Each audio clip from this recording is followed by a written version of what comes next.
So I've just had a thumbs up from Soraya, and just to say that we're now fully streaming on Facebook. So those of you who are joining on Facebook, a big welcome. And those of you who are joining on Zoom, a big welcome to you as well. So, and those of you who are staff members who are also joining the session, generally a big welcome. It's brilliant that I've been asked to do this.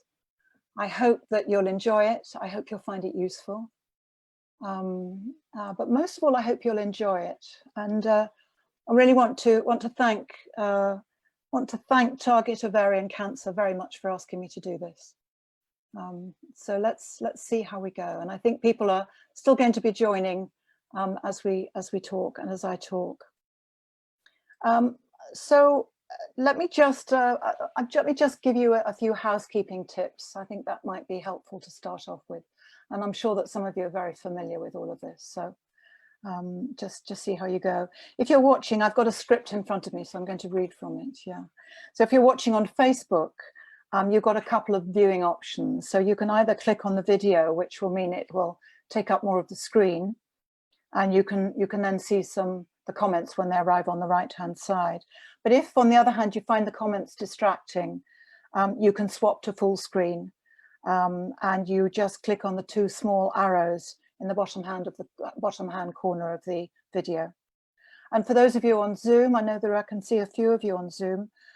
There's a button usually at the top right of your screen where you can choose between gallery and speaker view. You know, it's quite a good idea on Zoom, actually, I think, to move between the two a little bit, because, you know, we can get a bit sort of clogged with just one screen. When I'm going to be using little bits of PowerPoint presentation, just a few now and again, and they will come up, and then you can come back to my face if you'd like to.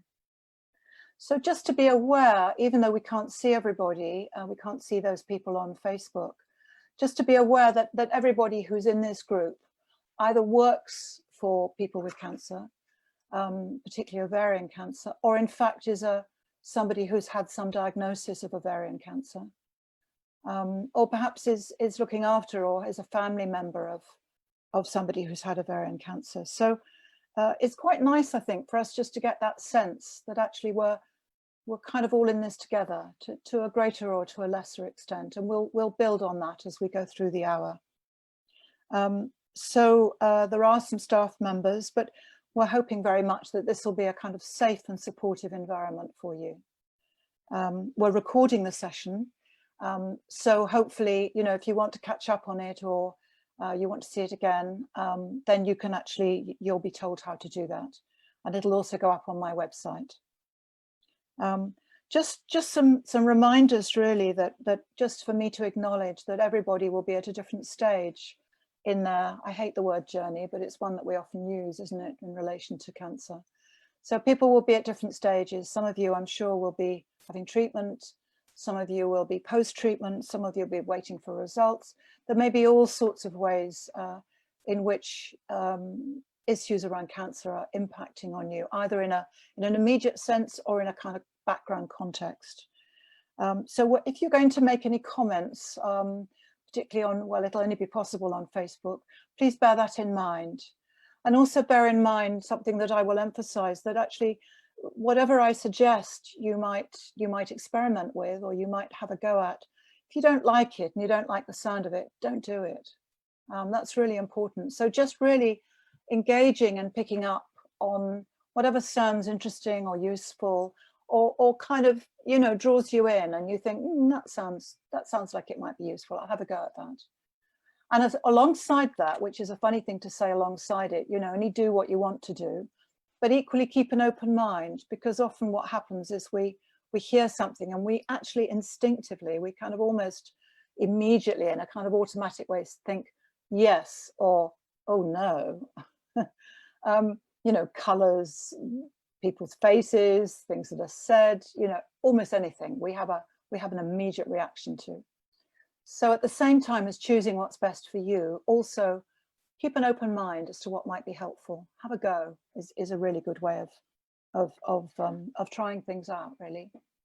Nothing that I say is going to in any way contradict medical advice, nor is it going to necessarily contribute. So mindfulness is really helpful, and I'll explain why in a moment. But obviously it isn't any substitute for any medical advice or advice that you've had from your doctors or your clinical nurse specialists. That's very important, actually. So let's see how that goes. And just to be aware that the Ovarian Cancer Community Facebook group is only open really to people with ovarian cancer and their relatives and their carers. So that's important. But to link people into that, if you know people who've had ovarian cancer or are going through treatment. So I'm putting my script down. I'm hoping I've covered it all. Let me get a thumbs up from Sarai. Yeah, she says, yeah, that's good. Okay, that's great. Okay, so having welcomed you and got all that sort of practical stuff out the way, I just want to introduce myself.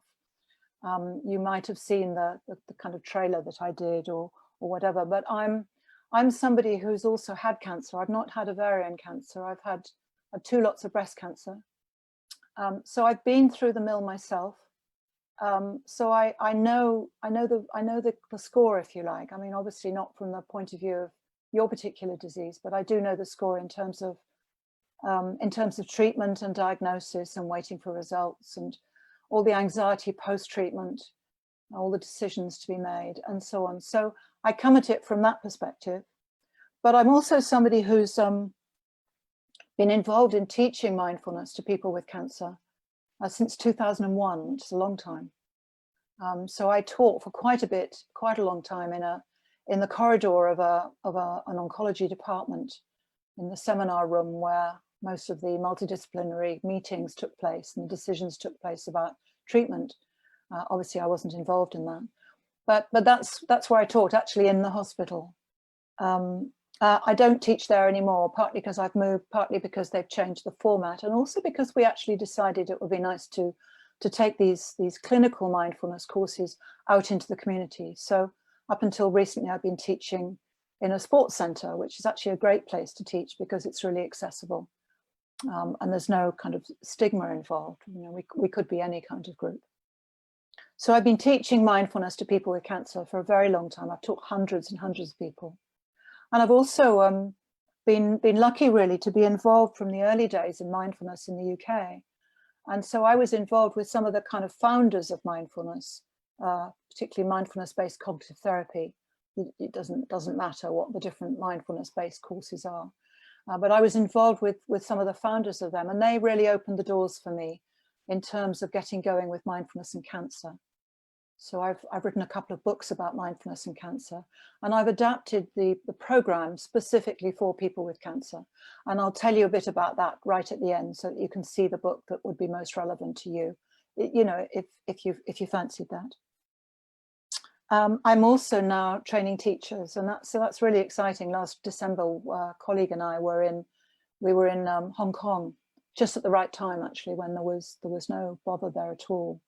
So we had a brilliant time training Hong Kong teachers to teach people with cancer, and Taiwanese, and we've also been to Europe and so on. So I kind of engaged in this at a number of different levels, both with, I say real people, but you know what I mean, people actually, you know, who are learning mindfulness for the first time, who have gone through an initial cancer journey, and then also the teachers, and also supervising people. So hopefully I've got some experience to offer, both from the mindfulness perspective, but also from the cancer perspective.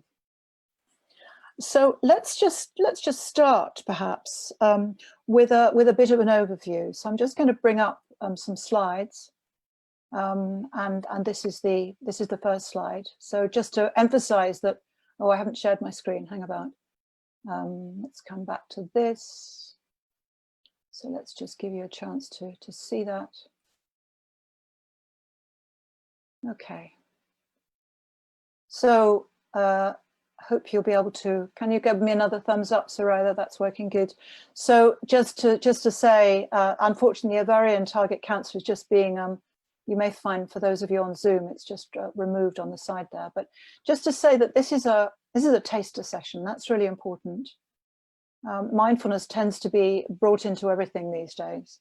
So it's brought into dog walking, which is, I've got a dog, so that's all right. But but it's brought into, I don't know, coloring books and magazines and I think a lot of people think, oh well, you could do an hour on mindfulness and then that takes you a long way. Well, it won't take you a long way. I hope it'll take you some way, but I think more than anything, it might just give you an appetite. It might just make you think, I'd like to read more about that, or I'd like to get some practices online, or maybe I'd like to go on a course when things are a bit more settled for me, if things aren't tremendously settled at the moment. So this is a taster session, just to give you a taste of what this is all about. So I wanted just to give you I chose bubbles. I've no idea why, but they look quite fun. So I thought we'd have a few bubbles on the slide. So I thought I'd give you an overview of the session. So I think there are really three sort of areas that I want to share with you. So one is I want to give you some information, just some straightforward information about what is mindfulness and how and what might it offer somebody who's had or who's in the middle of experiencing ovarian cancer and treatment. So information on the first place. It's a good place to start, isn't it? And then I want to also give you a few very brief practices to take away. So when I say very brief, these can be as brief as a couple of seconds, or just a very short period of time. There are longer practices which you can access online, and I can give you some information. I can give Soraya some information that she can pass on to you, perhaps, as to how to access some good practices online. But I will give you some very simple ones, 3 that you can go away with, that you can use in a number of different ways. And then I want to offer you just a few ideas and things to reflect on. So I've got a nice poem for you, but I've got a number of ideas that I shall just drop in, and you may remember some, you may forget some, but just see how those land with you. And as I said before, if you like the sound of them, then that's great. Have a go and sort of reflect and experiment. And if you don't, it's fine, just ignore. Okay, and now we get to a blank screen. So let's stop the share and I'll come back to you. Okay, good. So a few more faces turning up. So that's nice. It's nice to see some faces. It means I'm sort of talking to real people. So that's lovely. Okay, so let's just come to a very short practice that will perhaps set us up for this session. And as I guide you in any of these practices, I will invite you to close your eyes if you want to, keep them open if you want to. You can do these practices lying down, you can do them sitting. So there's lots and lots of options, and the best way of doing them is to just do them in a way that suits you. So if it's okay for you, let's just briefly come to a sense of your feet on the floor. So those of you, you're probably sitting looking at the screen. So if you'd like to just experience this practice if it feels okay for you. So just coming to, I'm going to close my eyes, but just coming to a sense of your feet on the floor. So all you're going to do is just to place your attention into the soles of your feet. Perhaps feeling into your shoes, the contact with shoes, and a sense of the solid of the floor beneath your feet. You're really just coming into a sense of the body sitting here. And those of you perhaps lying down, then maybe the body lying down, contact of the back with the bed or the couch, whatever you're lying on. And just taking a moment or two to notice how that is, just the body sitting, the body lying.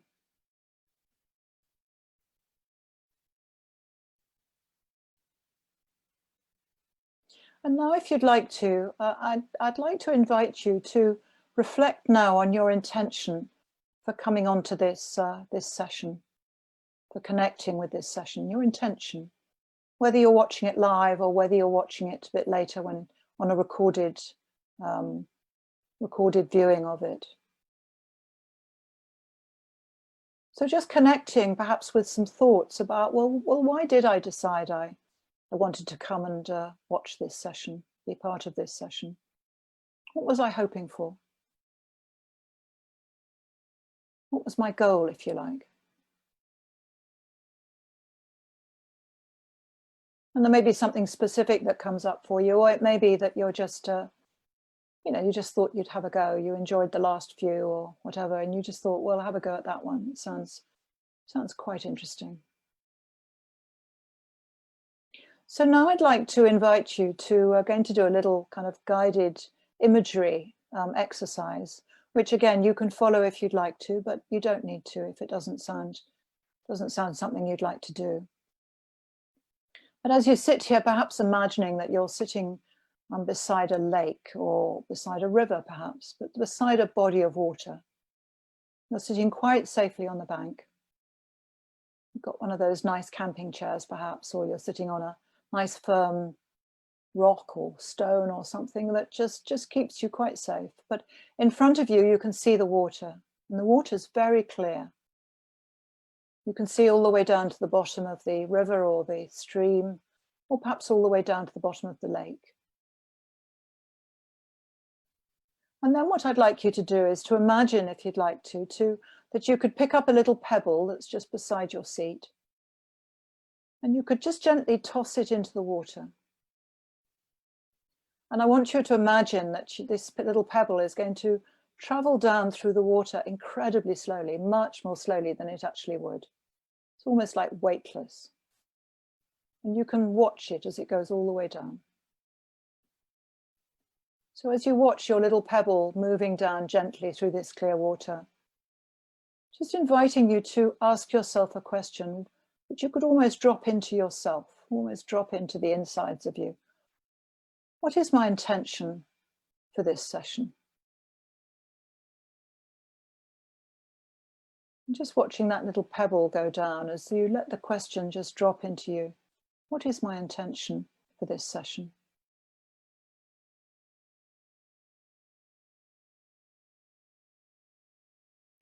And then as the little pebble goes a little bit further, you might sort of deepen the question and actually ask yourself, well, what is it that really matters to me? That this session, this mindfulness taster session might support? What is it that really matters to me that mindfulness might support, that this session might support? And just notice as you drop that question in, as you watch the pebble move down through the water. Just notice perhaps some words or some images, some faces, some thoughts or ideas.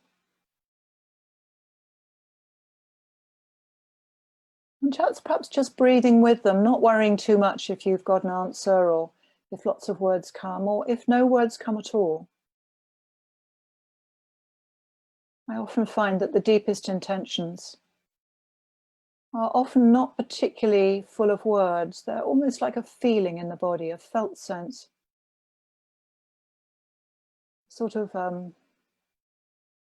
something that rings true. Even if we'd be hard pushed to explain it.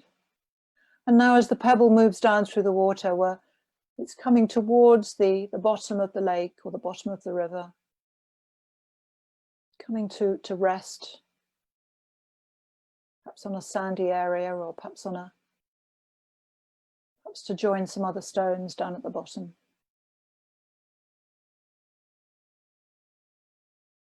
And then when you're ready, just gently moving the body so that you come back into a sense of your feet on the floor, body on the chair.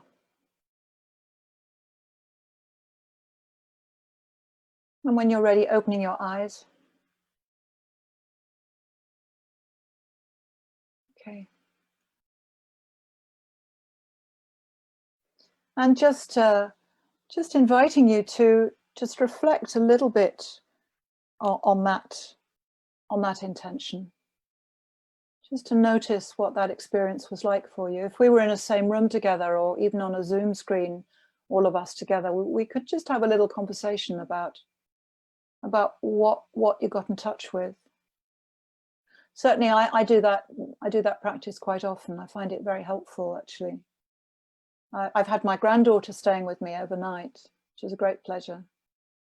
And I just think to myself, if I asked her what really mattered to her, she would come up with a very different answer to mine.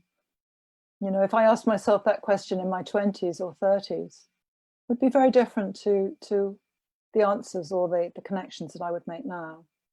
So it's a good question, isn't it? That it's a good question, and it's one that we can connect with, that actually really helps us stay true to spending time in a way that matters, because it's so easy to lose time. It's so easy to, I don't know, do all sorts of things that waste time. Yeah. So setting an intention in mindfulness is really important. And really the context that we're in makes it even more important, doesn't it? I mean, you have the context of cancer. I have a context of cancer too, not active cancer. But we also have the context of COVID and the way that is affecting us and our families and our communities, our country. And we have all sorts of other factors that probably are touching your families, you know, economic situations, job prospects, and so on. So there's an awful lot going on. And I want now really just to move on to telling you a bit about mindfulness, and telling you a little bit about what it is and what it's not. Because I said to you, there's an awful lot of talk about mindfulness, and a lot of it is, well, some of it's rubbish, actually. Sorry, but it is. Some of it's just rubbish. So hopefully I can make it quite brief, but I can give you a little bit more sense of what mindfulness actually is. I mean, the first thing to say to you about mindfulness is that it's something that you already do. So don't be thinking that this is something that you've got to learn an awful lot about. It's something that I'm sure that all of you already do many times a day. So we're mindful when we're engaged in what we're doing. Yeah, so any of you who paint, any of you who garden, any of you who wash up and just really notice the color of the cutlery and the crockery that you're using, the smell of the bubbles, the smell of the soap, liquid soap that we use. Those of you who enjoy cooking and who are really present as you cook, perhaps present as you chop the vegetables, perhaps, or as you stir the soup or bake the cake.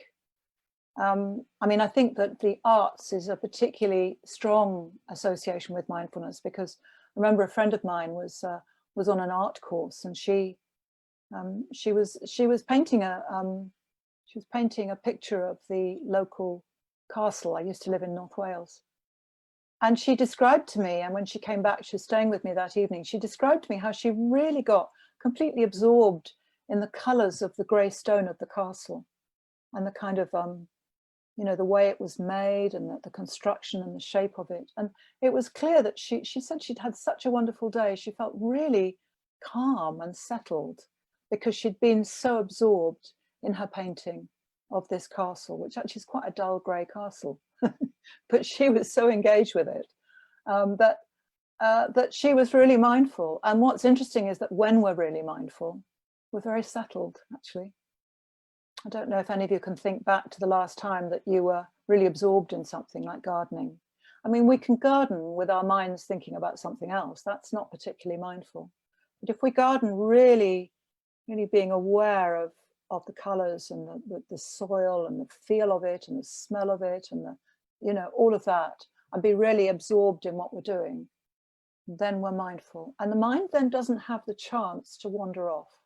Or if it does wander off, because we're quite engaged, it'll come back again. So I'll tell you more about that in a minute. So I think one of the things I'd like to, we've already talked about feet on the floor, which we did when we started the intention practice. It's also, I want to introduce you to a practice called a pause. Again, this is something that's, you know, very straightforward, very easy to do, often quite hard to remember, but very, very easy to do. So I'm going to guide you in a pause, and let's do this with eyes open.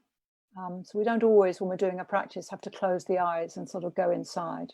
It's important to be able to do it on the hoof, if you like. The pause is just an opportunity to stop.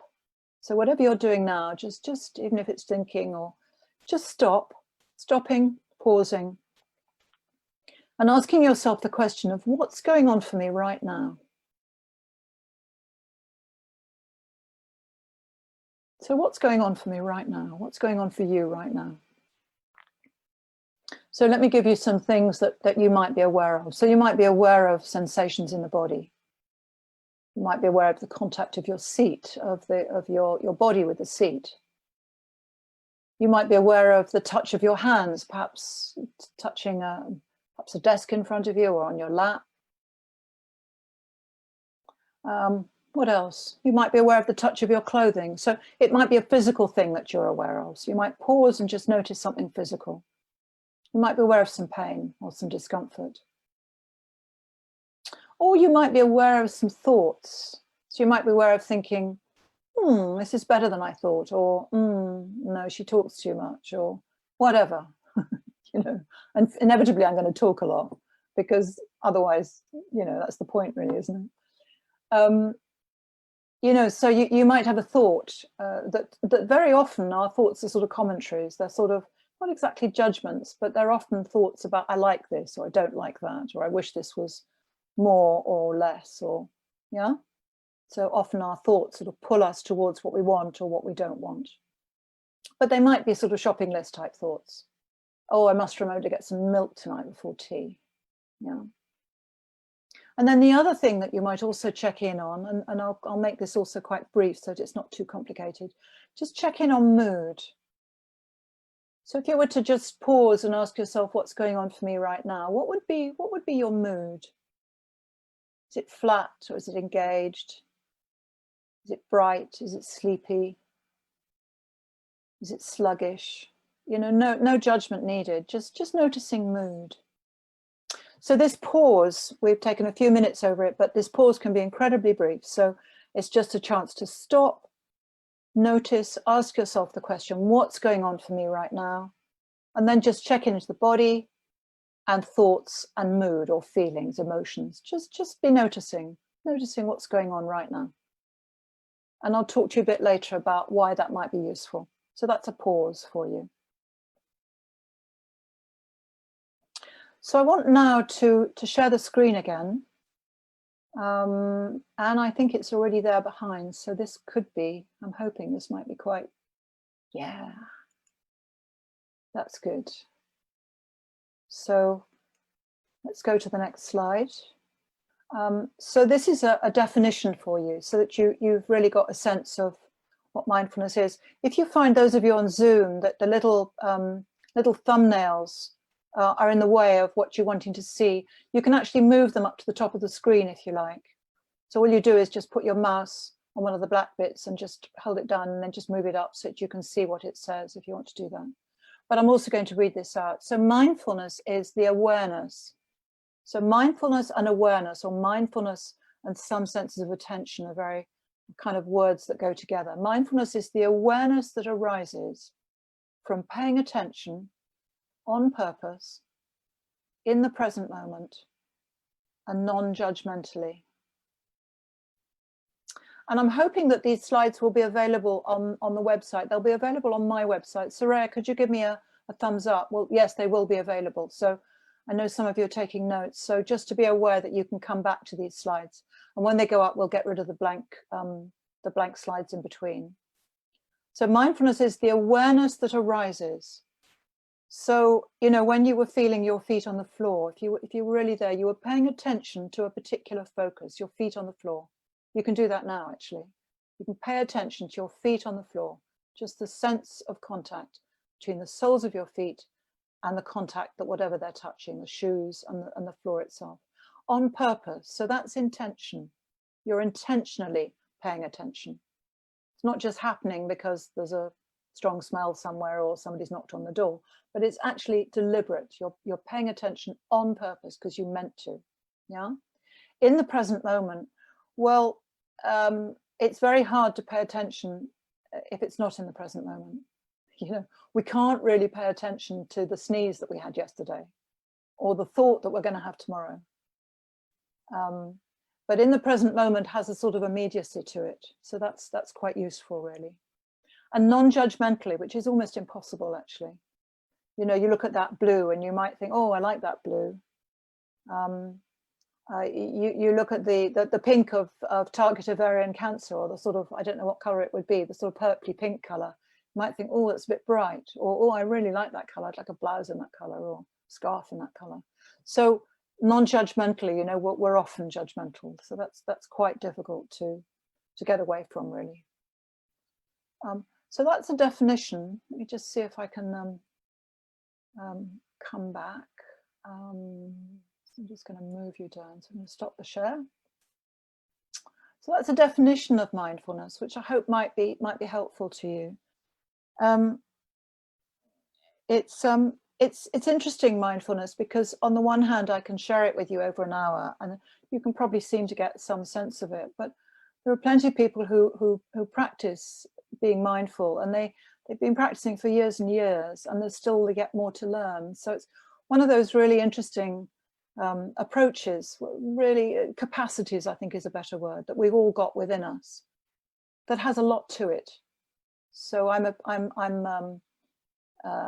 you know, I'm describing it, I'm introducing it to you in a simple way, but obviously if you were to dive into this a lot more, you would find enormous complexity there, as well as some very straightforwardness to it. But I suppose what might be quite helpful is just to focus in on the fact that mindfulness can be about really a one-pointed focus. So let's just practice that a little bit, and it can also be a sort of wider awareness. So just as you're sitting here, I'd like you to look around the room. I'd like to invite you to look around the room and see what you can see without having to move your body.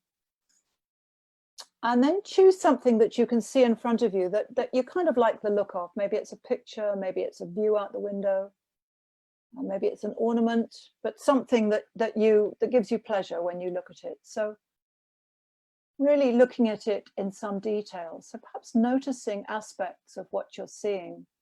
Just this, you know, quite a specific thing that you're looking at. Notice aspects of it, perhaps the color, perhaps the shape of the object you're looking at. Perhaps if it moves, or if there's any kind of light, perhaps shining on it or through it.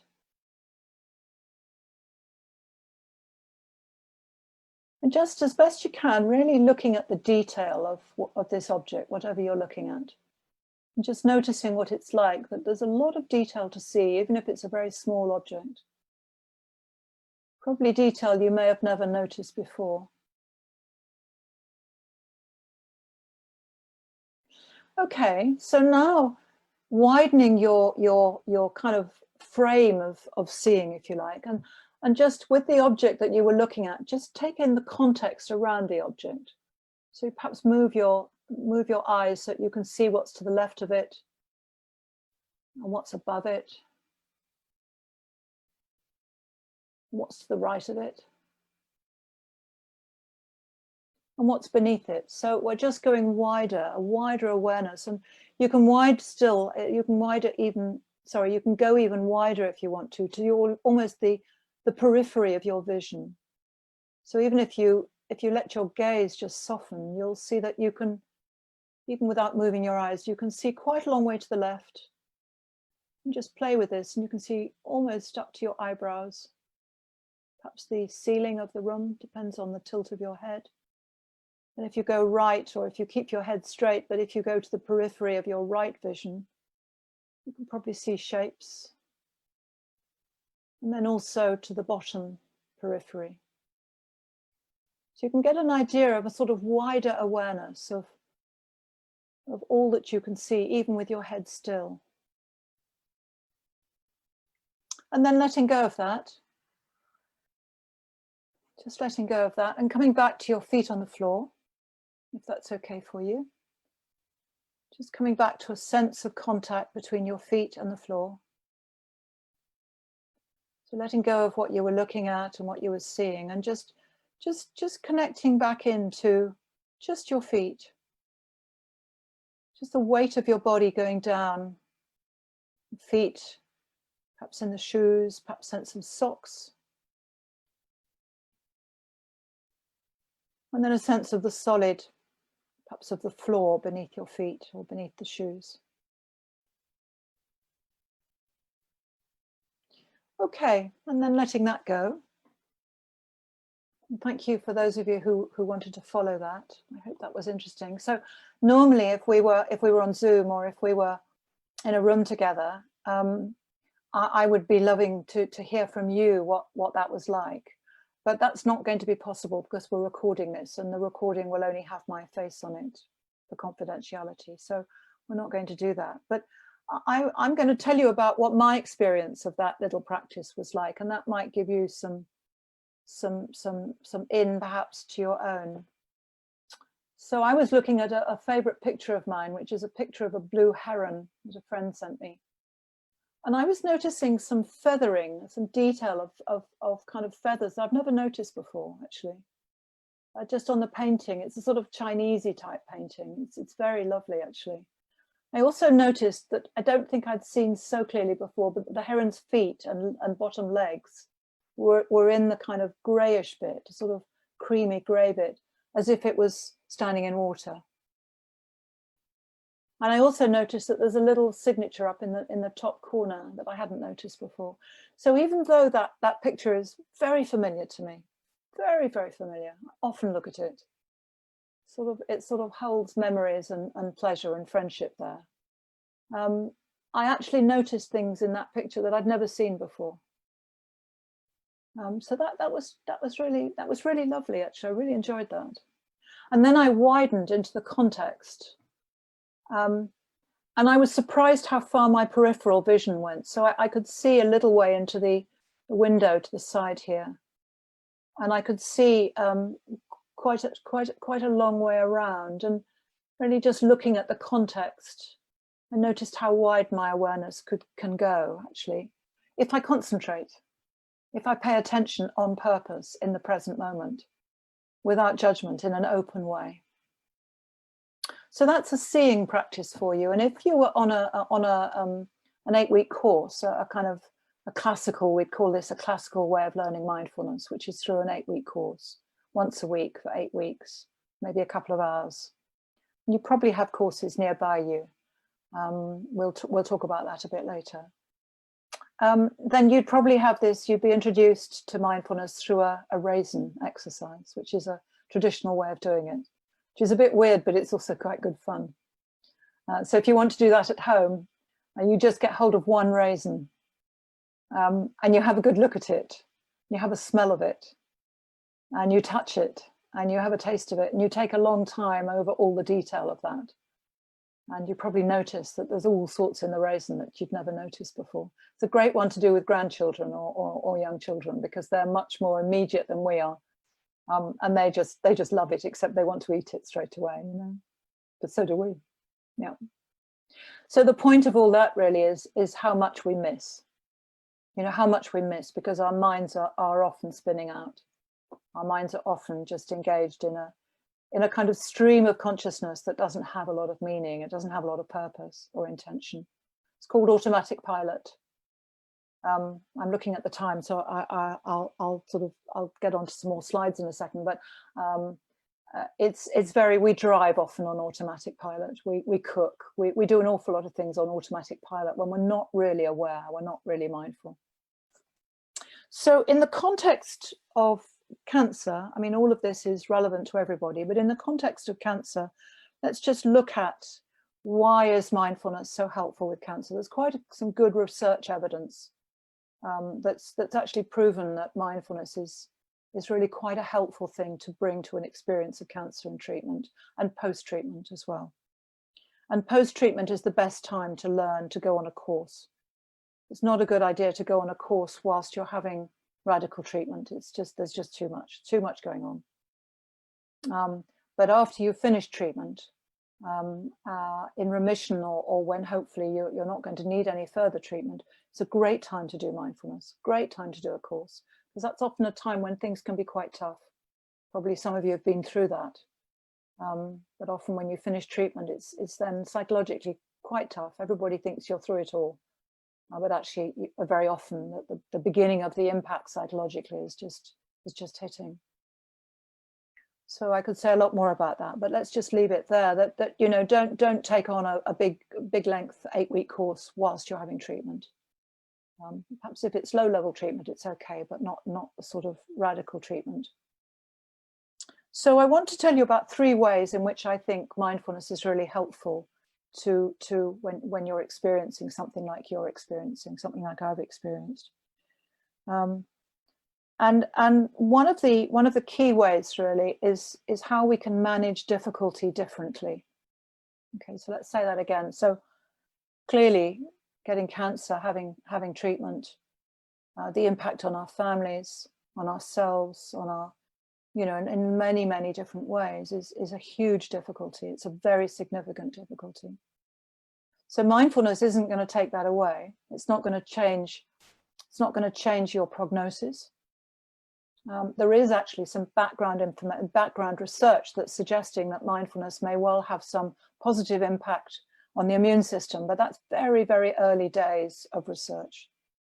So that's too soon to sort of link it with any kind of physical outcome. But there are many much research evidence that shows that mindfulness is helpful in managing anxiety, and I guess that's the big one for most of us, most people with cancer, is managing anxiety, managing uncertainty, managing what's going to come next, managing what might come next, particularly in the middle of the night or times when we feel quite alone. Managing uncertainty is very tough. And mindfulness gives us a place to come back to. And that's what's important to understand. So when we're managing uncertainty and anxiety, we often spin out into a sort of what's often called an anxious rumination. So I don't know if you've heard that term before, rumination. It's often a sort of where the mind loops into repeating patterns of thoughts. What if? Why did that happen? You know, some sort of connection which may not be true, but feels very true at the moment, in that moment.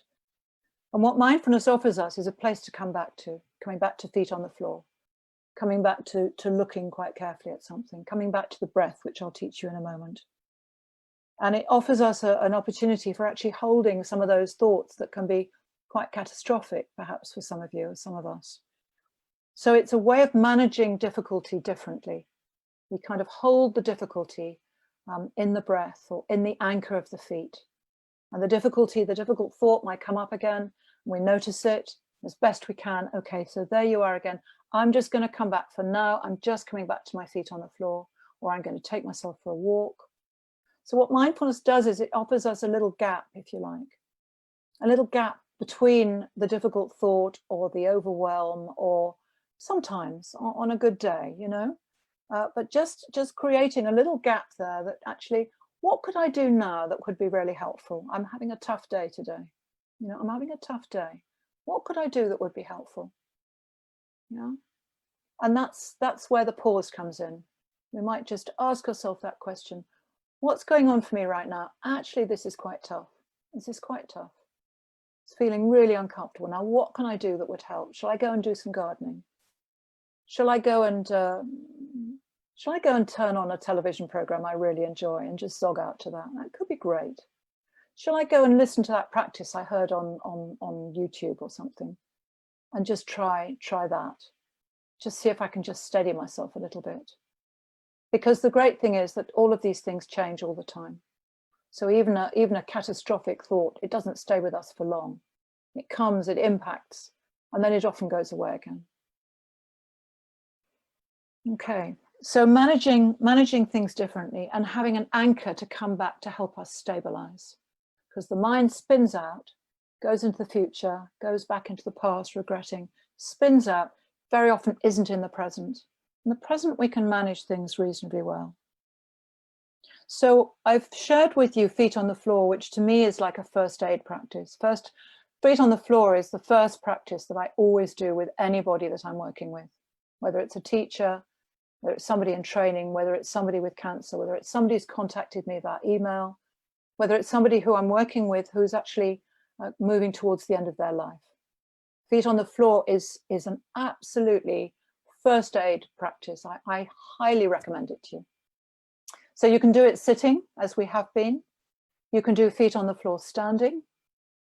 So while you're boiling the kettle or you're stirring the soup or something like that, you can, you're looking at the garden, you can feel feet on the floor, the whole weight of the body being held by those two little feet. Actually, they're quite little compared to the rest of the body. You can also do feet on the floor when you're walking. So maybe you're going for a little walk, and just every now and again you might come back to this footstep. What does that feel? This footstep, the sound, the feel, the footfall. Okay, so feet on the floor sitting, feet on the floor standing, feet on the floor walking. But also you can do body on the bed, as I mentioned earlier.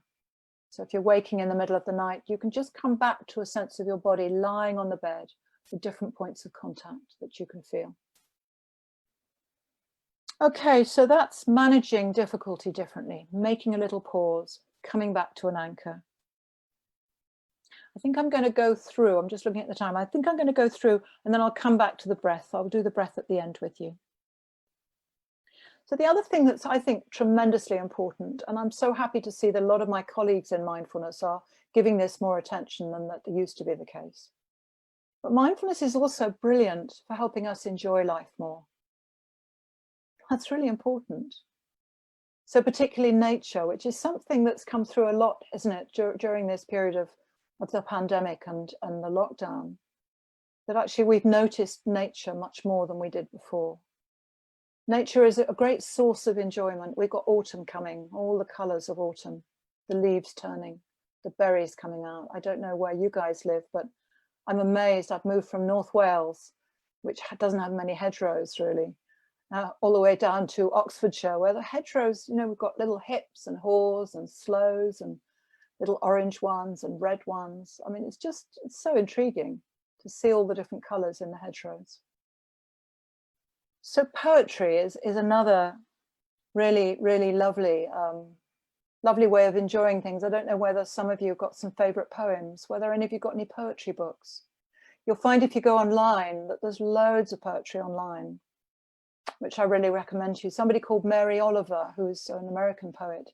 She writes some beautiful poems. They're quite short, a lot to do with nature. And they're really very beautiful.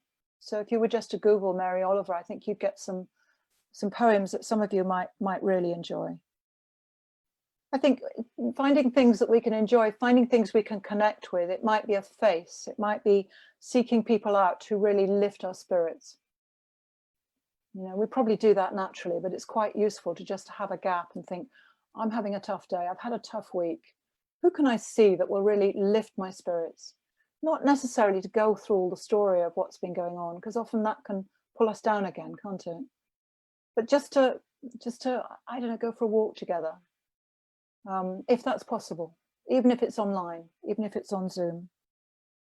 So colours I've got here, picture, warm water, you know, having a bath or a shower, the smell of the soap. Treat yourself to some new bubble bath or some really lovely soap. Smell the soap when you've got it.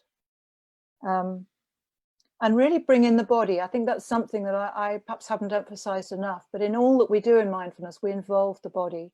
Even though the body with people with cancer, you know, the body's let us down, but actually there's a lot of the body that works very well still.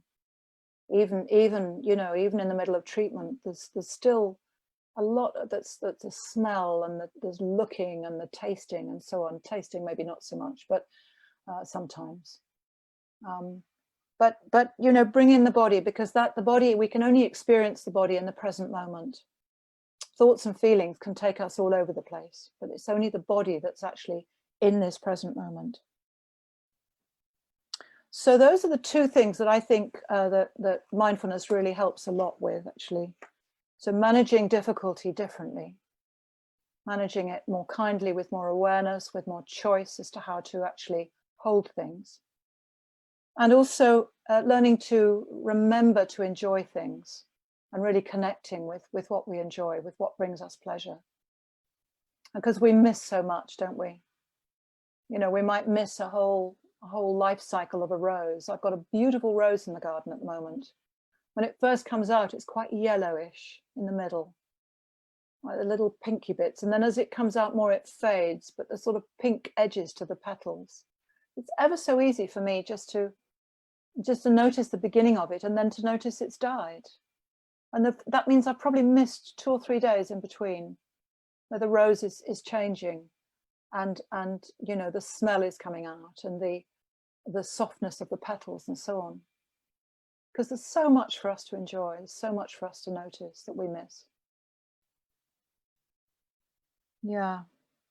So the third thing I wanted to mention to you also that I think mindfulness is tremendously important for is kindness.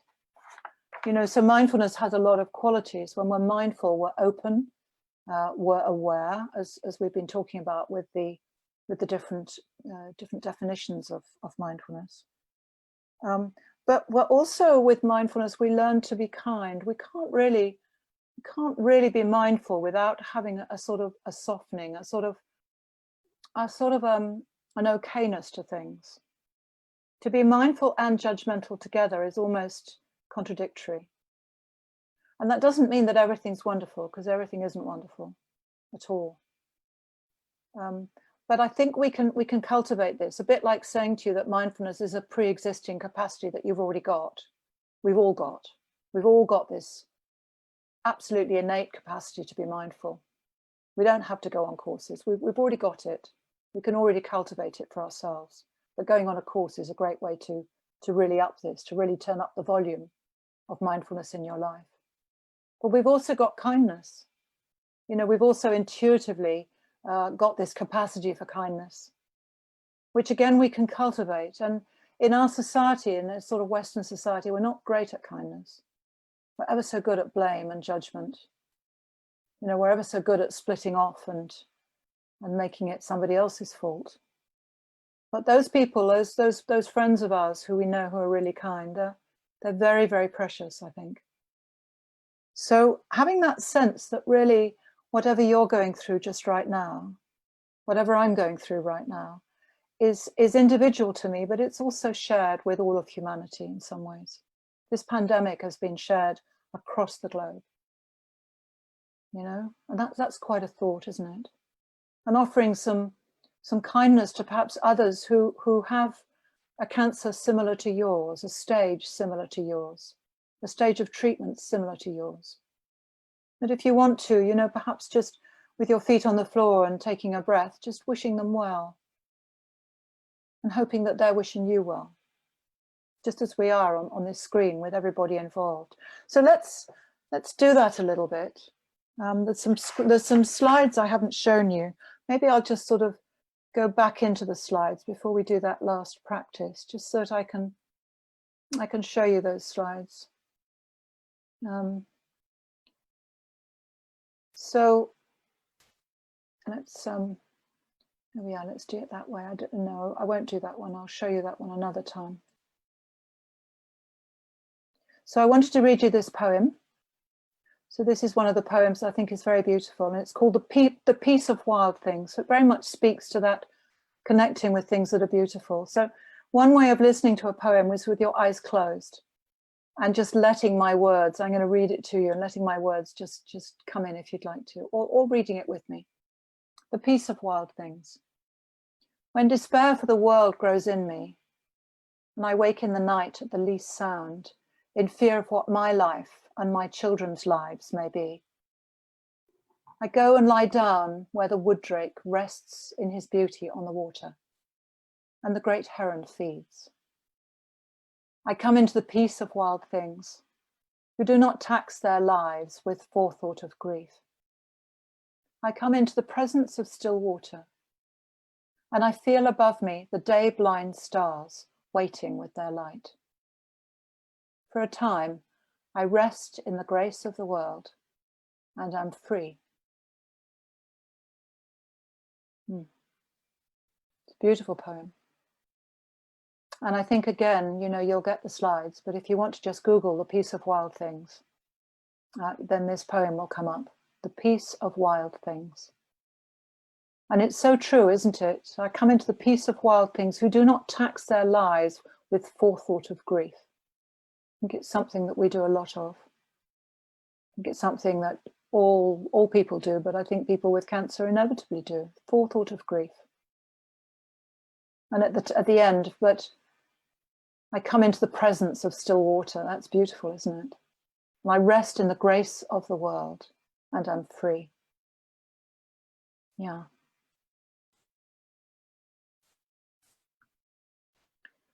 So I wanted to share with you these everyday practices that you can take away.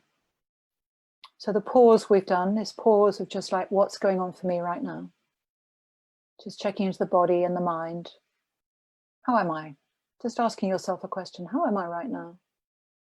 Feet on the floor, which we've done a fair bit of, which I massively recommend to you. It gives you an anchor to come back to. It gives you a place of holding, if you like. A place of stability. Just coming back to a contact between your feet and the floor. Just very, very simple. Just placing attention in the sensations of contact. And now I want to teach you coming to the breath, which again is incredibly simple. So again, with your eyes open, your eyes closed, just inviting you to notice your feet on the floor. Feel the weight of the body going down. And then simply coming to notice the breath, breathing in the body.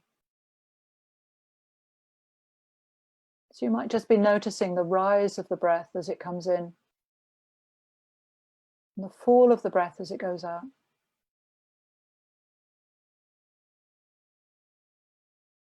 There isn't any particular way to breathe. You don't have to deepen the breath or make it faster or slower. You can just breathe as you breathe.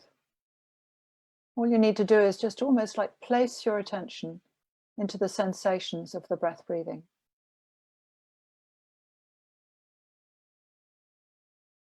And if this doesn't suit you, then coming back to your feet on the floor, because the breath isn't helpful for everybody, but for some people, it can be quite helpful. It's sort of a moving focus, a dynamic focus with lots of detail. So perhaps just connecting with the very beginnings of the next in-breath. Just that moment that the breath lifts to come in.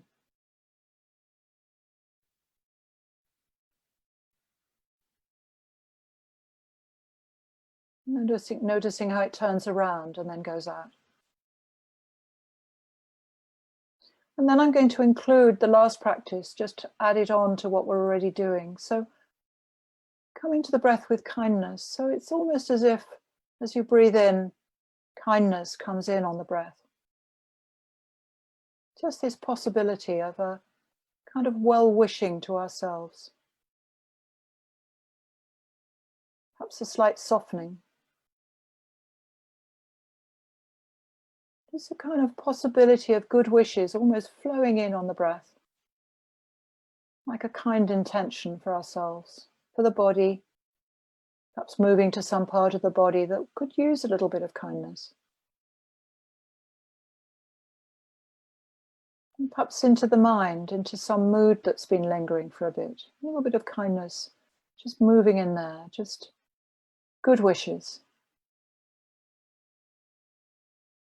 Not to imagine we have to feel something any different or we have to feel tremendously kind, but just doing this to cultivate this possibility of kindness for ourselves, for yourself,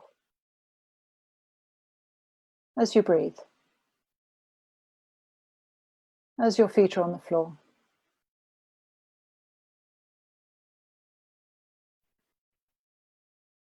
And then when you're ready, just opening your eyes again.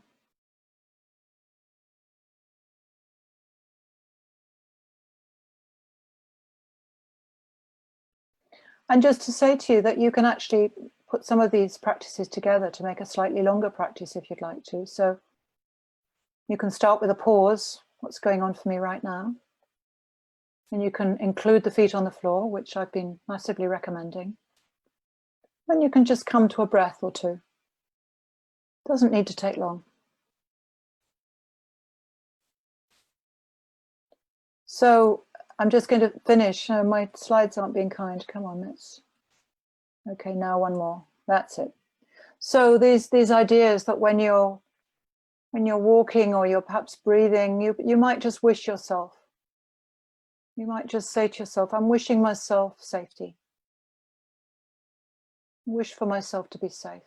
And let's do this also for everybody on this Facebook or on this Zoom call.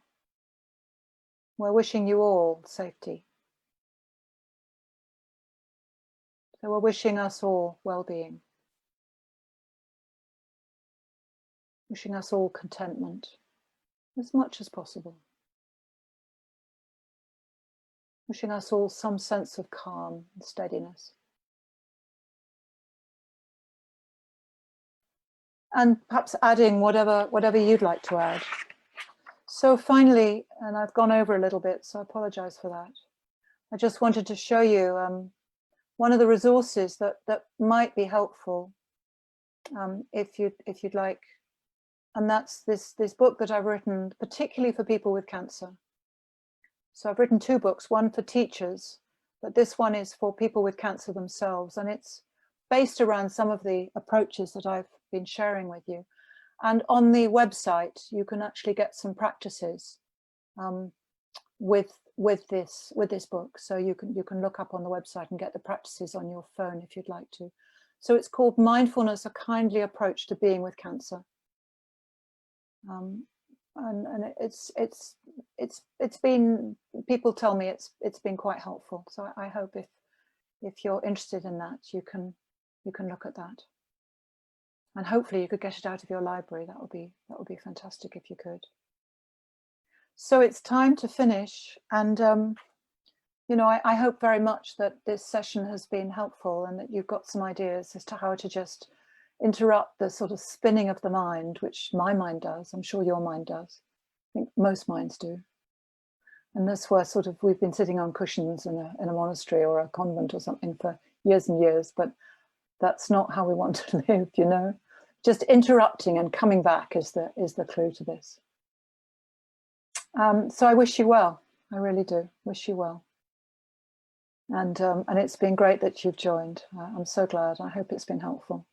Okay. Thank you.